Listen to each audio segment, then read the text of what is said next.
డానికి ఆయన ఘోరమైన సిలువలో ఆయన గొప్ప త్యాగం చేశాడని నేను గుర్తించి విరిగి నలిగిన హృదయం గలవాడిగా నా ప్రభు పదాలు చెందపడినప్పుడు ఆ ప్రభు యొక్క గొప్ప ప్రేమ, ఆ ప్రభు యొక్క గొప్ప కరుణ పాపినైనటువంటి నన్ను మార్చింది, నా పాపాన్ని నాలో నుంచి తొలగించింది, నాకు శాశ్వతమైన సంతోషాన్ని కలిగించింది.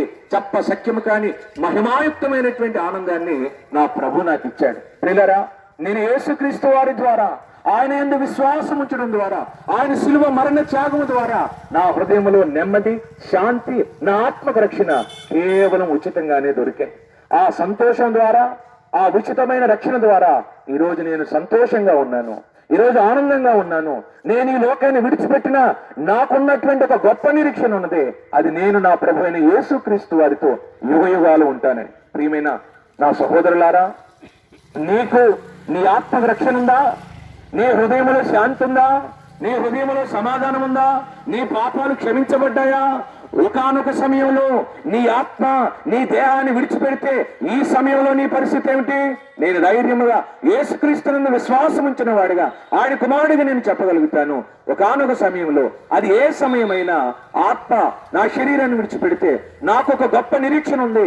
నేను శాశ్వతమైన లోకానికి, నిత్య జీవానికి నేను వెళ్తున్నాను. అయితే ఈ లోకాన్ని విడిచిపెడితే నీ గమ్యమేటు? నీ ఆత్మ వెళ్ళేది ఎక్కడికి?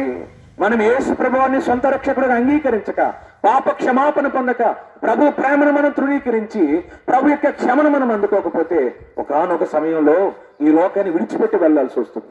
అప్పుడు మనం సంపాదించుకున్న ఆస్తి, అప్పుడు మనం కూడబెట్టుకున్న సొమ్ము, మనం ఫిక్స్డ్ డిపాజిట్ చేసుకున్నటువంటి ఏ బ్యాంకులోనైనా, ఎక్కడైనా, అది ఏ రూపకంగా అయినా మనం కూడబెట్టుకున్న సొమ్మేది మనతో రాదు. ప్రియులారా, అప్పుడు ఆత్మకు శాంతి లేకపోతే, అప్పుడు ఆత్మకు రక్షణ లేకపోతే ఘోరమైన నిత్య నరకాగ్ని దండన, మన పాపాలకు రాబోతున్నటువంటి శిక్ష ఆరని నిత్య నరకాగ్ని దండన.